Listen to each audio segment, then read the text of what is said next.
Saudara-saudari yang terkasih dalam Kristus, pada kesempatan ini saya akan membagikan refleksi dan permenungan bagi kita. Dan pada hari ini kita mendengarkan 3 bacaan. Bacaan pertama, bacaan kedua, dan bacaan Injil yang sangat menarik bagi kita. Bacaan pertama diambil dari kitab Kejadian yang berbicara tentang iman Abraham yang diuji dan kemudian Abraham mendapatkan berkat.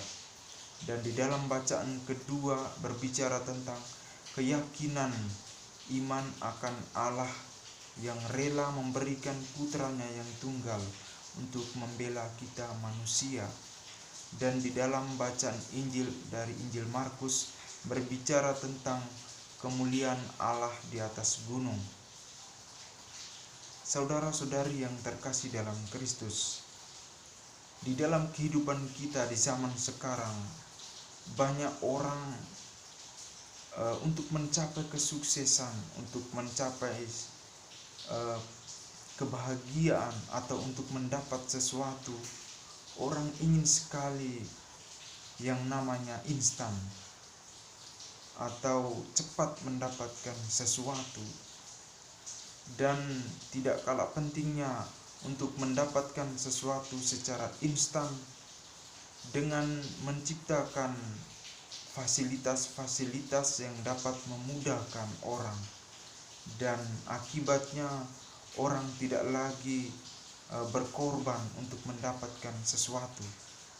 Kadang-kadang banyak orang juga untuk mendapatkan sesuatu atau untuk mencapai kesuksesan, orang tidak mau mendengarkan nasihat-nasihat dari orang lain atau nasihat-nasihat dari orang yang bijaksana. Saudara-saudari yang terkasih dalam Kristus, Injil hari ini sangat menarik, dan bacaan pertama dan kedua juga memiliki benang merahnya dengan Injil yang memberikan kesan dan pesan yang sangat menarik bagi kita.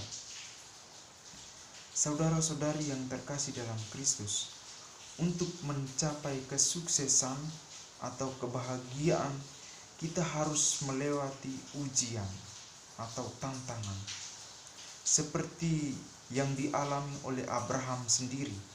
Abraham untuk mendapatkan berkat yang berlimpah, maka imannya harus diuji.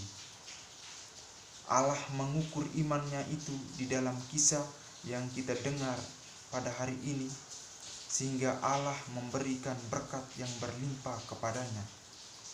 Sehingga saudara-saudari yang terkasih, dalam kehidupan kita setiap hari, untuk mencapai kebahagiaan atau untuk mencapai cita-cita atau kesuksesan, kita tidak melewatinya dengan instan, tetapi melewatinya dengan ujian-ujian yang begitu besar, sehingga ketika kita lulus dari ujian-ujian itu, maka kita akan mendapatkan kesuksesan.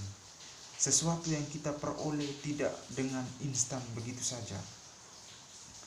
Yang kedua, saudara-saudari yang terkasih, untuk melewati proses kehidupan kita, proses perjalanan untuk mendapat atau mencapai kesuksesan itu, kita tidak meninggalkan peristiwa-peristiwa yang sangat berharga atau sangat berarti. Yesus telah mengatakan kepada para murid, 3 orang murid yang mengikutinya di gunung itu. Ia mengatakan kepada mereka untuk menyimpan peristiwa itu baik-baik, dan setelah Anak Manusia itu bangkit, barulah mereka menceritakan kebahagiaan mereka melihat kemuliaan Allah di atas gunung itu. Saudara-saudari yang terkasih, untuk mencapai kesuksesan kita pasti melewati peristiwa-peristiwa yang mengagetkan kita atau mengejutkan kita. Maka peristiwa-peristiwa itu biarlah kita simpan, dan pada akhirnya kita akan menceritakan sebagai buah dari perjalanan kita nanti di saat kita sukses. Dan saudara-saudari yang terkasih, poin yang ketiga yaitu untuk mencapai kesuksesan atau kebahagiaan atau mencapai sesuatu atau mendapatkan sesuatu, butuh pengorbanan. Pengorbanan itu sangat dibutuhkan untuk mencapai kesuksesan. Allah merelakan untuk datang ke manusia, untuk datang ke dunia ini. Yesus rela mati adalah salah satu bentuk pengorbanan Yesus sendiri untuk kita manusia, agar kita mencapai kebahagiaan itu. Maka kita juga menunjukkan sikap seperti Allah sendiri dalam kehidupan kita. Untuk mencapai kesuksesan atau kebahagiaan butuh pengorbanan dalam kehidupan kita. Korban waktu, korban kesempatan, korban pemikiran, korban kata-kata, dan lain sebagainya. Kita mengorbankan harta-harta kita.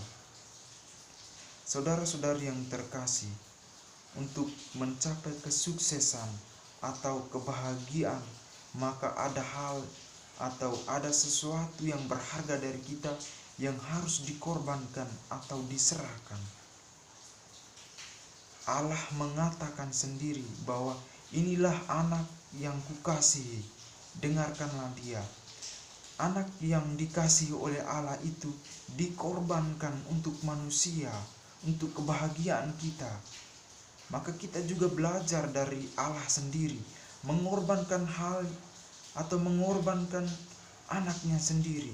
Kita belajar dari Allah untuk mengorbankan sesuatu yang sangat berharga dari kita untuk mencapai kebahagiaan itu. Misalnya, untuk mencapai kesuksesan dalam studi, maka kita harus mengorbankan hal-hal yang berharga. Misalnya, kita tidak harus berjalan-jalan kemana-mana. Kita harus memanfaatkan waktu untuk mencapai kesuksesan itu. Untuk mencapai kebahagiaan kita harus menolong orang. Ada hal yang berharga dari kita yang harus kita serahkan kepada orang lain, agar mereka juga mendapatkan kebahagiaan itu. Saudara-saudari yang terkasih dalam Kristus, banyak ujian, banyak tantangan. Kita tidak bisa berjalan sendiri, tetapi kita membutuhkan nasihat dari orang lain. Seperti yang dikatakan di dalam Injil, inilah anak yang kukasihi, dengarkanlah dia. Maka pada kesempatan ini saya mengajak kita semua untuk mendengarkan nasihat Injil, apa yang dikatakan oleh firman Tuhan, agar kita bisa memperoleh atau mencapai kesuksesan atau kebahagiaan dalam hidup kita setiap hari.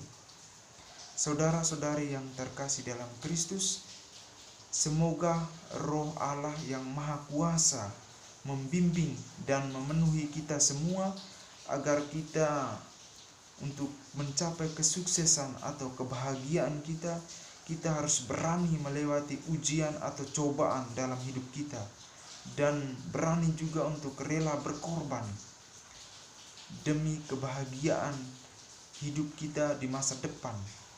Harus berkorban. Dan yang ketiga, kita harus simpan hal-hal yang berharga atau peristiwa-peristiwa penting dalam hidup kita, agar bisa menjadi buah di dalam hidup kita atau menjadi cerita yang baik bagi masa depan hidup kita. Dan yang terakhir, kita harus mendengarkan nasihat-nasihat dari orang lain yang sangat bijaksana. Semoga firman Tuhan pada hari ini menguatkan iman kita dan meneguhkan iman kita untuk selalu percaya kepada Kristus. Semoga Tuhan memberkati kita. Amin.